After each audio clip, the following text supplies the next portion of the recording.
तो हेलो दोस्तों, ये हमारे मॉक टेस्ट का छठा क्लास है।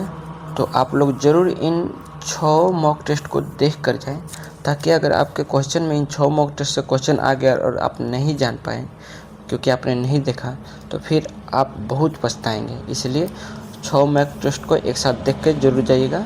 तो चलिए शुरू करते हैं। देखिए, पहला क्वेश्चन है कि फरवरी 2026 में प्रस्तुत केंद्रीय बजट 2026 से 2027 के संदर्भ में कथनों पर विचार करें। तो इसमें विकसित भारत 2047 के रोड मैप पर जोर दिया गया है, बिल्कुल सही है। रेलवे के लिए अब तक सबसे अधिक पूंजीगत व्यय आवंटित किया गया है, बिल्कुल सही है।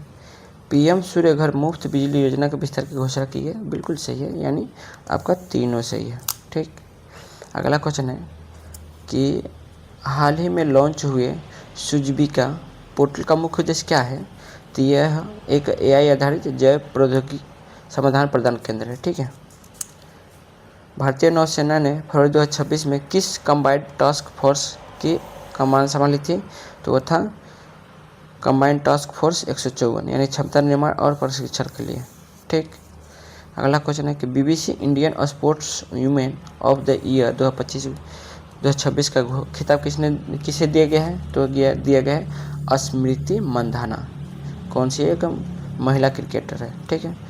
बाफ्ता चिल्ड्रेन फिल्म अवार्ड जीतने वाली पहली मणिपुर फिल्म कौन सी बनी है। तो वो बनी है बुंग। निर्देशक कौन है, लक्ष्मी प्रिया देवी। अगला क्वेश्चन है कि फरवरी 2026 में गिफ्ट सिटी के अध्यक्ष के रूप में किसे नियुक्त किया गया है। तो उसे किया गया है उदय कोटक। राष्ट्रीय विज्ञान दिवस 28 फरवरी को मनाया जाता है। जो 2026 की मनाई गई उसकी थीम क्या थी। तो था सतत भविष्य के लिए विज्ञान, यानी साइंस फॉर सस्टेनेबल फ्यूचर। ठीक है, याद रखिएगा। स्वच्छ पखवाड़ा 2025 पुरस्कारों में किस बंदरगाह को प्रथम स्थान मिला है। तो पारादीप पोर्ट को, और ये कहाँ है। तो उड़ीसा में। ठीक है। कांडला पोर्ट क्या है। मैंने पोर्ट, आपको पता है कि जब मैं ज्योग्राफी मैंने 100 क्वेश्चन कराया, उसमें मैंने पोर्ट सभी पोर्ट करा दिया है। 9 में से भारत, यानी इनोवेटिव इंडिया मिशन के तहत किस संस्था ने सुजबिका पोर्टल विकसित किया है। तो है जैव प्रौद्योगिकी विभाग ने। हाल ही में नीति आयोग के सीईओ के रूप में किसने कार्यभार संभाला है। तो है निधि छब्बर। ठीक है।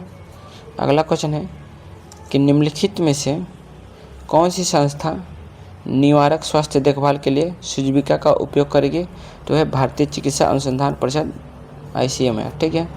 विश्व कैंसर दिवस 4 फरवरी को मनाया जाता है। इसका मुख्य उद्देश्य क्या था। तो था जागरूक फैलाना और क्लोज द केयर गैप।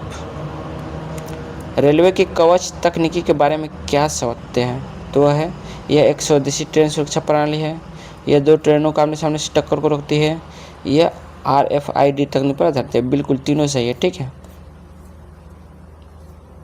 अगला क्वेश्चन है कि हिम तेंदुआ, जिसे शान कहा जाता है, किस खेल आयोजन का शुभारंभकर है। तो खेलो इंडिया विंटर गेम्स 2026। भारतीय संविधान के अनुच्छेद 74, 75 किससे संबंधित है। तो मंत्रिपरिषद और प्रधानमंत्री और मंत्रिपरिषद से। ठीक है। अगला क्वेश्चन है कि टॉस्कारी वेब सीरीज जो हाल ही में चर्चा में रही, किस कलाकार की अंतिम फिल्म सीरीज थी। तो वो था परवीना देशपांडे। PSPCL की पहली महिला टेक्नोक्रेट निर्देशक कमर्शियल कौन बनी है। तो वो है हरशरण और त्रेहन ने। ठीक है। ये देखिए, यही सब क्वेश्चन हार्ड लेवल में आते हैं, तो जरूर देख के जाएं। रुपया के संदर्भ में CBDC का पूर्ण रूप क्या है। तो है central bank digital currency. Okay. हाल ही में गिफ्ट सिटी गांधीनगर में किस ऑस्ट्रेलियाई विश्वविद्यालय ने अपना कैंपस खोला है। तो है डिकिन यूनिवर्सिटी ने। अगला क्वेश्चन है कि साइंटिफिक सोसाइटी की स्थापना 1864 में कहाँ की गई थी। तो की गई थी गाजीपुर, बाद में अलीगढ़ स्थानीय हुआ था। ठीक है। अगला क्वेश्चन है कि पौधों में फ्लोएम का मुख्य कार्य क्या होता है। तो पत्तियों से भोजन का अन्य भागों तक परिवहन। किस ग्रंथि को मास्टर ग्रंथि कहते हैं। तो पीयूष ग्रंथि, सबको पता है। ऑप्टिकल फाइबर संचार किस सिद्धांत पर आधारित है। तो पूर्ण आंतरिक परावर्तन पर। रॉकेट नोदन न्यूटन के किस नियम पर आधारित है। तो ये तृतीय नियम पर। ठीक है। मानव शरीर की सबसे बड़ी कोशिका तो अंडाणु होता है, जो महिला की होती है। दाहक सोडा रासायनिक नाम क्या है। कॉस्टिक सोडा किसे कहते हैं? तो सोडियम हाइड्रोक्साइड NaOH को। ध्वनि की तीव्रता किस पर निर्भर करती है? तो आयाम पर करता है, एम्पलीट्यूड पर। कोबाल्ट 60 का उपयोग कैंसर के उपचार में क्यों किया जाता है? तो यह गामा किरणें उत्सर्जित करती है। कोबाल्ट 60 यह गामा किरणें उत्सर्जित करती है। ठीक है। शुष्क बर्फ का रासायनिक रूप क्या है? तो ठोस कार्बन डाइऑक्साइड CO2। आवर्त सारणी में अक्रिय गैसों का समूह कौन सा है? तो समूह 18। सिनेबार किस धातु का प्रमुख है? इसका तो पारा का है। ठीक है। अगला क्वेश्चन है कि किस विटामिन की कमी से स्कार्वी रोग होता है? तो सबको पता है विटामिन सी, विटामिन ए से क्या होता है, विटामिन बी से क्या होता है, विटामिन डी से क्या होता है, आप लोग कमेंट कीजिएगा। सत्यमेव जयते भारत का राष्ट्रीय वाक्य क्या है? तो मुंडकोपनिषद से लिया गया है। अब एक और है कठोपनिषद से। कठोपनिषद में क्या है ये आप लोग कमेंट कीजिएगा, क्योंकि अक्सर पूछ लिया जाता है। बोला है कि सार्क का मुख्यालय कहाँ स्थित है? तो आपको पता है काठमांडू से है। लेकिन सार्क का जब पहली बार बना था तो उसका मुख्यालय कहाँ था? क्योंकि वो उसका दूसरा था। तो बताना है कि सार्क का पहला मुख्यालय कहाँ था। भारत रत्न प्राप्त करने वाली पहली महिला कौन थी? तो इंदिरा गांधी 1971 में। मदर टेरेसा को मिला था? तो 1980 में। कथक शास्त्रीय नृत्य किस क्षेत्र से संबंधित है? तो उत्तर भारत, उत्तर प्रदेश से। विश्व जल दिवस प्रतिवर्ष कब मनाया जाता है? तो 22 मार्च को। अब आपसे क्वेश्चन है कि केरल का शास्त्रीय नृत्य क्या है, उड़ीसा का शास्त्रीय नृत्य क्या है, मणिपुर का शास्त्रीय नृत्य क्या है, आप लोग कमेंट कीजिएगा।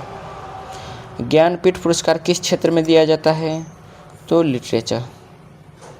नीति आयोग का अध्यक्ष कौन होते हैं? तो आपको पता है कौन होते हैं जी? तो होते हैं प्रधानमंत्री। अब आपको इसका कमेंट करना है कि हाल ही में टस्कारी वेब सीरीज माध्यम से किस अभिनेत्री को सम्मानित श्रद्धांजलि दिया गया है? इसी में मैंने बताया है, इन जो अभी 40 क्वेश्चन दिया है, इसी 40 क्वेश्चन में मैंने इनके बारे में बताया है। ठीक है। तो आप लोग को नाम बताना है, कमेंट करना है। ठीक है। आज के लिए बस इतनी। ओनली 7 मिनट में हम लोगों ने 40 क्वेश्चन देखा। तो अब इससे आपको अच्छा क्या चाहिए भाई? और ऐसे क्वेश्चन हैं जो अक्सर एग्जाम में पूछ लिए जाते हैं।